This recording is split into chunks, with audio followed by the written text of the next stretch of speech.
Baik, sekarang kita akan coba tutorial ya bagaimana mengimplementasikan konsep inheritance ya ke dalam bahasa pemrograman Java menggunakan kelas diagram yang ada di layar ini. Jadi di sini ada sebuah superclass namanya Mamalia dan superclass ini punya 3 subclass. Ada kelas kambing, kelas paus, dan kelas kucing. Dan masing-masing punya method yang unik ya, seperti yang ada di diagram ini. Oke, kita akan coba buat terlebih dahulu tanpa menggunakan inheritance untuk memperlihatkan masalah yang muncul ya kalau seandainya kita menyelesaikan ini dengan tanpa menggunakan inheritance. Oke, saya akan coba ke VS Code. Nah, di sini saya akan buat sebuah kelas, misalkan kambing.java dan juga ada tadi ya, ada kelas lain misalkan kucing.java, sama satu lagi ada paus.java. Nah, kalau kita kembali ke slide ya yang awal tadi, tanpa menggunakan inheritance kita diharuskan untuk mendefinisikan setiap atribut ini ya dan method ini di setiap kelasnya ya.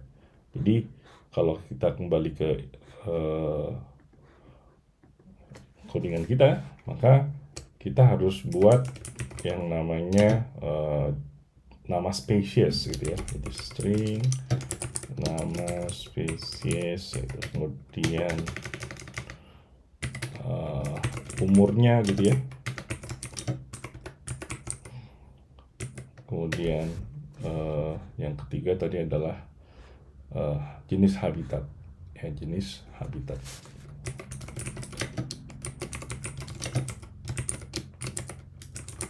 Oke.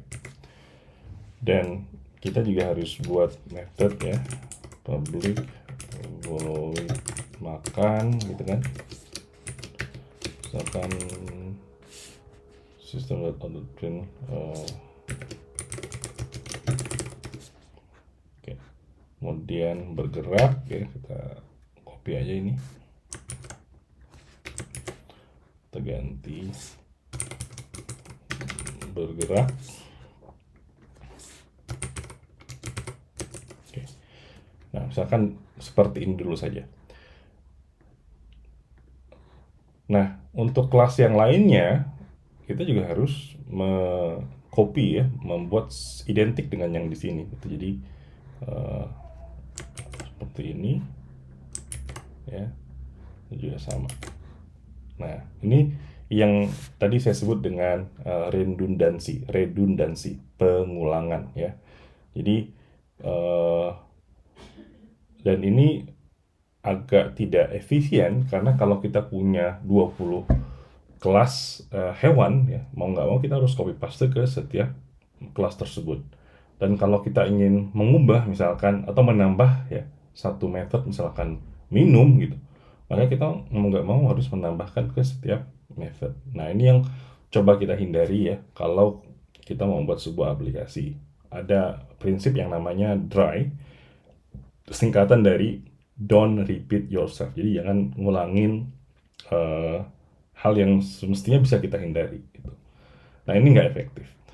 Dan solusinya kita mau menggunakan inheritance. Jadi inheritance kita akan buatkan sebuah kelas parent yang namanya Mamalia yang memayungi hewan-hewan yang ada di sini. Dan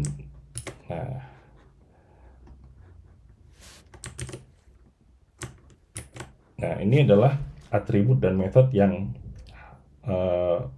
yang berulang di setiap hewan yang ada di bawahnya gitu ya. Jadi di sini nggak perlu kita tambahkan lagi ya, kita nggak perlu tambahkan lagi, kita cukup mengextend si parent classnya siapa, yaitu Mamalia. Otomatis seluruh atribut, seluruh method yang dimiliki si kelas ini itu akan diwariskan ke kelas anaknya ya, selama atribut dan method tersebut bukan private. Jadi kalau teman-teman ingat lagi, access modifier kalau private dia hanya di internal dari kelasnya. Selama dia non-private seperti public, protected, atau default, maka itu diwariskan ke anaknya. Jadi di sini seperti ini ya, nggak ada apa-apanya. Otomatis dia akan mendapatkan warisan dari mamalia. Juga sama di kelas kucing. Jadi kita lebih gampang manage codingan kita. Nah, oke. Kalaupun ada metode yang unik yang hanya ada di satu kelas, ya cukup kita tambahkan metode tersebut. Jadi misalkan kalau di kambing itu ada mengembek tadi ya, void mengembek misalkan. Ya udah tinggal tambahkan saja mengembek di sini. Ya. Kemudian misalkan gitu. Nah, di kucing beda lagi, bukan ngembek namanya, mengeong misalkan ya. Public void mengeong ya.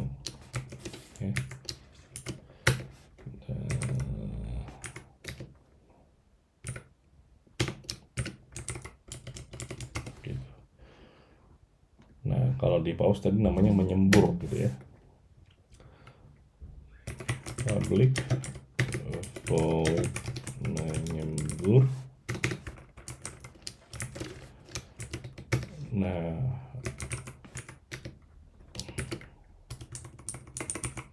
gitu. Ya, jadi lebih rapi kan daripada yang tadi harus berulang di setiap tempat metode yang sama ataupun atribut yang sama. Nah, sehingga kalau kita ingin membuat objek dari kelas-kelas ini, misalkan saya mau buat kelas baru, namanya adalah kandang, ya kandang misalkan, yang isinya merupakan objek dari kelas-kelas kambing, kucing, dan paus. Di dalamnya ada method main ya, kandang, ada method main.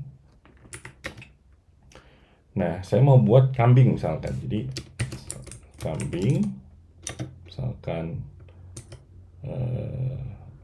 K1 sama dengan new kambing. Nah, ini konstruktornya pakai konstruktor default ya, yang otomatis disediakan oleh Java, walaupun di kelasnya nggak ada ya. Itu kita sebut sebagai konstruktor default.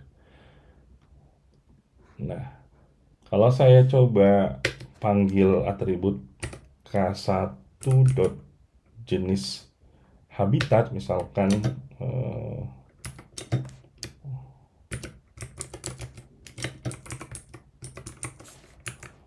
maka bisa gitu ya. Atau saya mau panggil method makan tadi ya, K1 dot makan ya, bisa. Apalagi tadi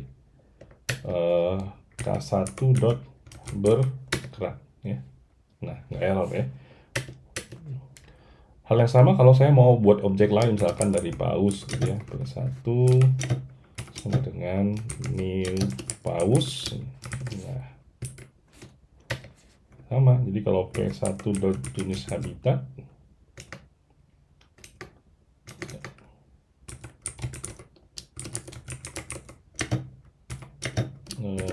laut,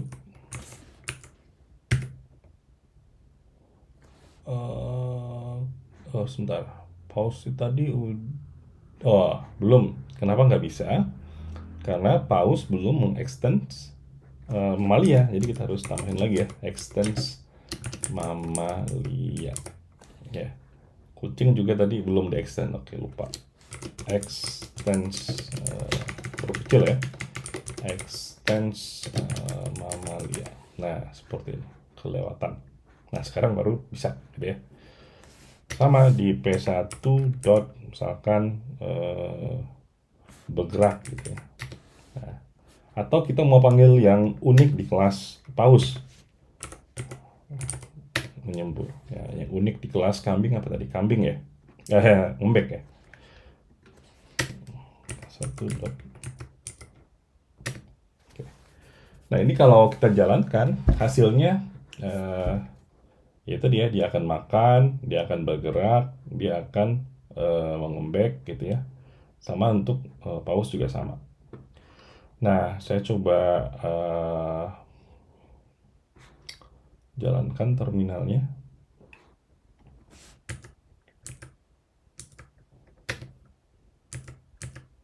Udah kita compile.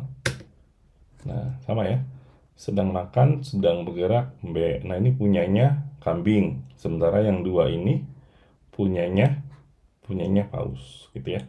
Jadi walaupun kalau kita lihat di kambingnya itu nggak ada metode makan, nggak ada metode bergerak, nggak ada ya, nggak ada atribut jenis habitat ya.